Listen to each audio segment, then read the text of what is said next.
Devant le commissariat de Tours, 200 policiers, brassards serrés. Le 8 octobre, leurs collègues de l'Essonne étaient agressés au cocktail Molotov. Depuis, la solidarité s'est muée en colère. Ce midi, les policiers ne s'embarrassent plus de leur devoir de réserve.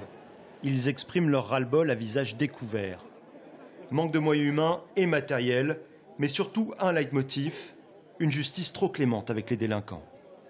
Vous pouvez mettre autant de policiers que vous voulez. Si la justice pénale derrière par rapport aux délinquants ne répond pas, ça ne servira jamais à rien. On peut en arrêter des centaines et des centaines de délinquants. Il y en a plein les rues, mais systématiquement ils sont remis dehors. Et c'est ça qu'on dénonce. Autre revendication, un assouplissement des règles de légitime défense. Les policiers insistent, il ne s'agit pas d'un permis de tuer, simplement celui de se protéger et de neutraliser. Aujourd'hui, les policiers auraient peur d'utiliser leurs armes par crainte de poursuites judiciaires. Un conditionnement tel qu'il les mettrait en danger dans certaines situations.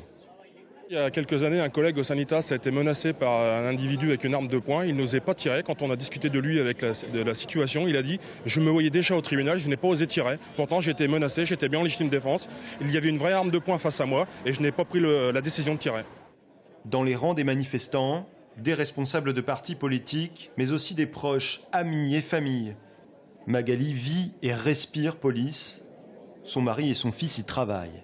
Mon fils vient juste d'intégrer et bon, il adore ça, tant mieux. Mais c'est pas facile au quotidien, de se faire insulter tous les jours, des endroits où il ne faut pas aller parce qu'on reconnaît qu'on est un policier. Certains quartiers, il ne faut pas y aller, même en civil, ils peuvent être reconnus, donc c'est difficile.